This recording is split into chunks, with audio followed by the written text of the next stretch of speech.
Hey everyone, welcome to my channel. My name is Courtney Alma if you're new here, and it has been a while since my last video. I'm so happy to be able to join you today and show you my Christmas stitching in July that I've gotten done and some finishes, and some of my works in progress and finishes, as well as some of my future stitching plans. Since you last saw me, it's been a while, like I said. So we had a wonderful summer. We did all the things on the bucket list and just had an absolute blast, because today actually my little one started kindergarten. And so yeah, we've had that this morning, and he's starting school, and I am unwell about it, but it is okay. He's gonna absolutely thrive and learn so much, and I can't wait to hear all about it. But that's kind of a little bit what we've been up to, and I got a lot of finishing done thanks to my mom. She's here, and I'm so happy that she has all the knowledge of a beautiful finishing and all the things, and she helped me out a ton, and I've learned so much, especially with like my round ornament finishing and things like that. I have learned a ton, and I'm so happy I have that knowledge as well. So without further ado, let's just get into it. I'm going to show you Christmas finishes. So my first one was Cup of Cheer. It's a freebie actually by Picker and Pumpkin, and I stitched it on 32 count sky blue fabric by Luminous Fiber Arts, and this is our finish of it.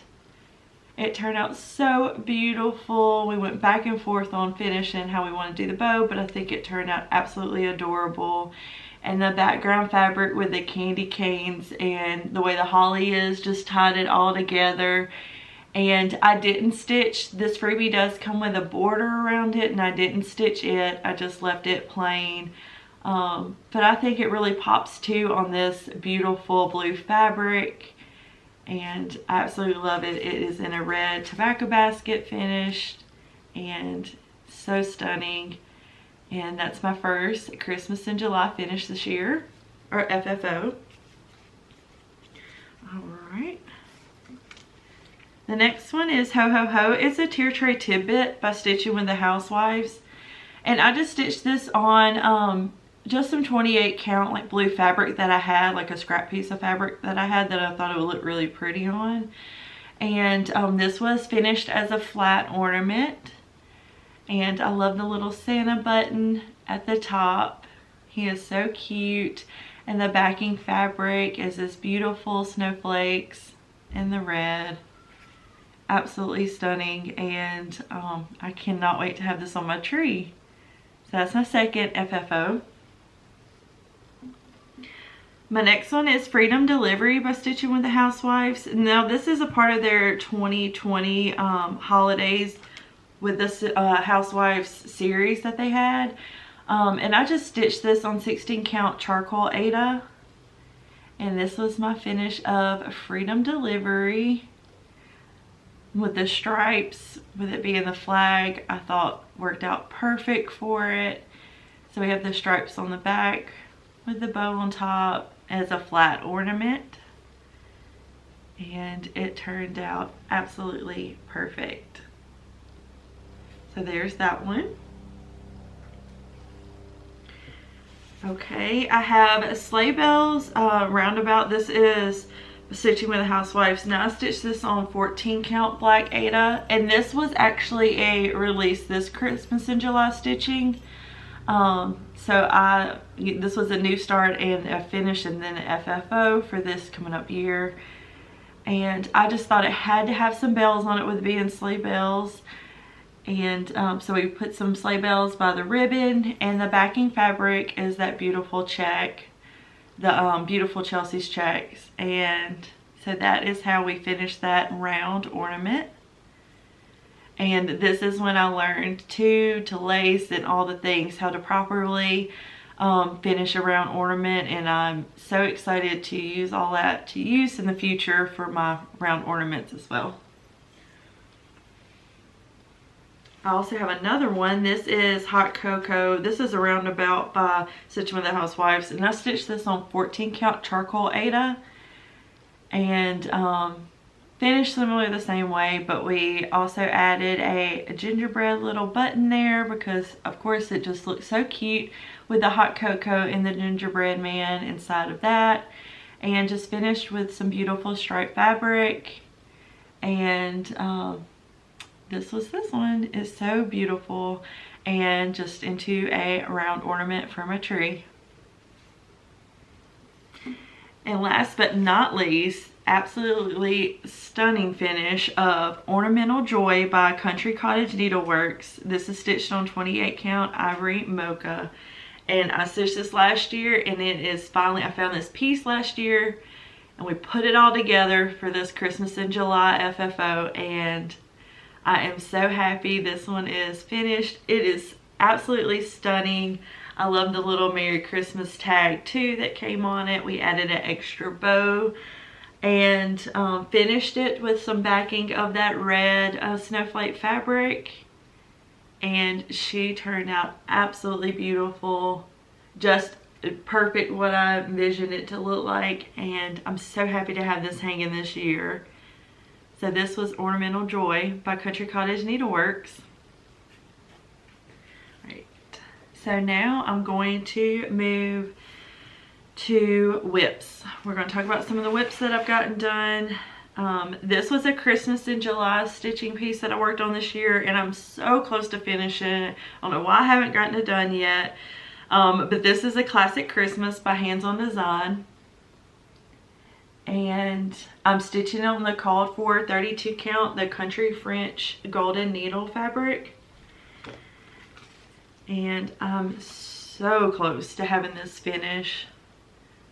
So I need to just finish putting the details on it and get it wrapped up. But this one is going to be so stunning as well. I think I'm going to have this FFO'd as a decor piece for during Christmas, but I'm so close to having this one done. So there's that one.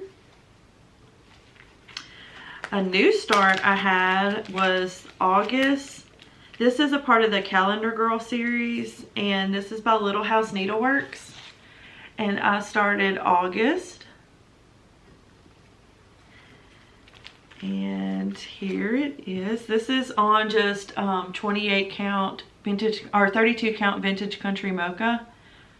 And there was my start of August. This is one I'm going to work on today and get some stitches in. This is Spark and Joy right now, is the cute little Calendar Girl series, and I'm so excited to work on it.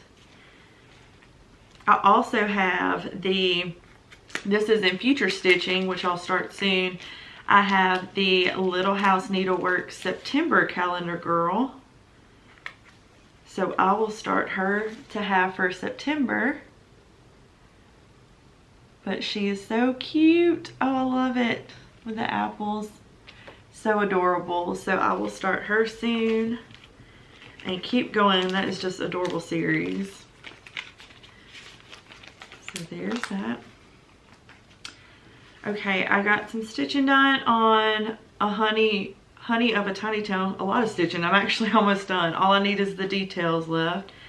Oh, let me show you the pattern. This is a Honey of Tiny Town by Heart and Hand. Can I talk? Oh my goodness. Heart and Hand. There's that one. And I've gotten it almost complete. I just have the details and the buttons to add to it. But I'm stitching this. I stitched this on just some 28 count tea dyed Monaco, and use the call for colors, and it's so pretty. And I cannot wait to have this one finished as well. I'm not quite sure if I want to finish it as a drum or if I want to FFO it as a flat piece, so we'll see what I end up deciding. But all I have left is the details, so I really need to get this one done, because it's, I mean, all it is the buttons and stuff left to have that displayed. So there's that. A new start I had was Autumn Quaker by Primrose Cottage. I started that. I was gifted this chart as well as some beautiful floss to stitch it with. And I just ended up picking like a 32 count just kind of like a tea-dyed, actually no, this is the 28 count tea-dyed Monaco. And I think she's turning out beautiful. I love the variegation with the floss. It's very, very beautiful. And so that is my start on Autumn Quaker. All right. And then I started, again, this is actually my second time stitching this. I started it on black Ada. I didn't like it, didn't turn out right. And I started it on 28 count black Monaco just to see if maybe that was it. And I didn't like it as much. So I switched my fabric this year and I absolutely love it. And I'm stitching, it's from Sunflower Manor. It's on by Hands On Design. Oh, I hope I didn't show the chart. It's on the back. But this is Sunflower Manor, Hands On Design, and I'm stitching the small of the words autumn on it. So I'm stitching that little small chart of it to have it out for the season. And I actually just started it on, it's just some 32 count Vintage Country Mocha. And I love stitching out on it a little bit more than how that black was. And it's turned out very cute. So that was my new start this past month. And then last but not least, my whip that I've been working on. This was actually a whip that was passed down. It was one my mom had started, but she changed her fabric. So of course I wanted to pick up where she left off on this other fabric. And this is the beautiful chart of Birds of a Feather. And this is Sally Spencer Sampler. Stunning. I am so happy to be stitching this. So I have picked up where she left off and started stitching it. So I've gotten a couple letters done. Let's see if I can do that. I've gotten a couple letters done, and oh, it just brings me such joy. The colors and everything is just absolutely beautiful. And using all the call for colors as well as fabric, and it is just turning out stunning. So I'm so happy to be working on that one and have that as a finished piece soon. So there's that. And then I wanted to show you a new start that I will have soon. It is Fall on the Farm. Now, I don't know if I'm going to stitch the whole series or anything. But this is Fall on the Farm by Little House Needleworks. Oh, I'm trying to get out of the packaging and not rip it. And this one is Farm Fresh. It's chart number 1. And I just think it's so cute, the little farm stand. Oh, it's so adorable. And I have a cute little apple orchard bag too as well that I'm stitching. That's all my stitching is in it. And it just worked out perfect. So that is a new start I will have soon. It's a beautiful series. Like I said, I'm not sure if I'll stitch them all, but fall is my absolute favorite. So I'm so happy we are going into fall, and all the things, all the pumpkin spice drinks and coffees and TV shows. One of my favorites to start soon will actually start is Gilmore Girls. Watch it every year. So I'm excited to have that going and get some stitching done. And like I said, now my little one has started school, so I'll be able to film more for you guys and show you my stitching that I've been up to and all the things. I'm so happy to be back. Thank you guys too for sticking with me while I took a little break this summer and just enjoyed it and soaked up all the moments that I could. And thank you for sticking by my side and still being here. Let me know what you're stitching on. I can't wait to hear, and what new fall patterns as well that's come out that you're excited to stitch on. I know a lot of you guys share the love of fall like I do. So definitely leave below any new fall stitching that you have, because you might enable me. It might be a chart I stitch soon as well. I hope you all have a blessed week. I can't wait to see you soon, and happy stitching.